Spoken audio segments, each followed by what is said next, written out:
আসসালামু আলাইকুম। আজকে আমি বানাচ্ছি ইফতারের জন্য একদম মচমচে, ভেতরে নরম আর বাইরে ক্রিসপি পেঁয়াজু। এই দেখুন পেঁয়াজুটি ভেঙে দেখাচ্ছি। ভেতরটা পারফেক্টলি সেদ্ধ হয়েছে আর বাইরে সুন্দর গোল্ডেন ও মচমচে। এভাবে যদি বাসায় বানান আমি কথা দিচ্ছি ইনশাল্লাহ স্বাদে হবে দারুণ এবং একদম ফ্রেশ ইফতারি স্ন্যাক্স।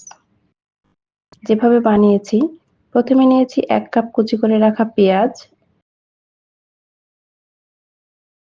নিয়েছি ২টি কাঁচামরিচ কুচি, স্বাদমতো লবণ।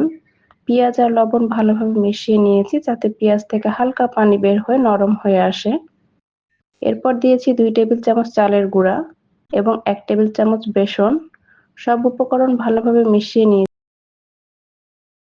মেশানোর সময় অল্প অল্প করে পানি দিয়েছি, একসাথে বেশি পানি না দিয়ে ধীরে ধীরে, যাতে ব্যাটারটা খুব পাতলা না হয় আবার বেশি শুকনাও না থাকে। হাত দিয়ে হালকা চেপে চেপে মিশিয়ে নিয়েছি যাতে প্রতিটি পেঁয়াজের গায়ে মশলা ও ময়দা সুন্দরভাবে কোট হয়ে যায়। কড়াইয়ে তেল গরম করেছি।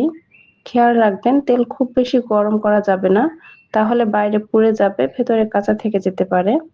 মাঝারি গরম তেলে হাত দিয়ে অল্প অল্প করে পেঁয়াজের মিশ্রণ ছেড়ে দিয়েছি।